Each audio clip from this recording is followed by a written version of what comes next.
પાંડેસરા ભડોદ ગામ મહાવીરનગરમાં અખિલેશ ગુપ્તાની માલિકીની શિવશક્તિ મોબાઈલ નામની દુકાન આવેલી છે. મધરાત્રિના 3:30 વાગ્યાના અરસામાં મોબાઈલની દુકાનમાં અચાનક આગ લાગી હતી. મોબાઈલની દુકાનમાં લાગેલી આગ ગણતરીની મિનિટોમાં જ પ્રસરી ગઈ હતી.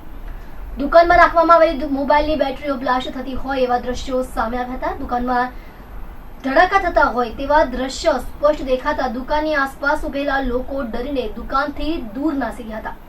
સ્થાનિક લોકોએ ફાયર બ્રિગેડ કંટ્રોલ રૂમને જાણ કરી હતી. આગની જાણ ફાયર બ્રિગેડ કંટ્રોલને કરતા ભેસ્તાન ફાયર સ્ટેશનના ફાયર ઓફિસર અને ફાયર જવાનો દોડી આવ્યા હતા. ત્યારબાદ ફાયરે 2 કલાક પાણીનો મારો ચલાવી આગ કાબૂમાં લીધી હતી. આગને કારણે mobile phone, battery, accessories, wiring, furniture અને હિટાચી કંપનીનું એટીએમ મશીન બળીને રાખ થઈ ગયું હતું. આ અંગે ભેસ્તાન ફાયર સ્ટેશનના અધિકારી વિજય સોલંકીએ જણાવ્યું હતું કે મળસ્કે શિવશક્તિ મોબાઈલની દુકાનમાં આગ લાગવાનો કોલ મળતા ઘટના સ્થળ પર પહોંચી ગયા હતા.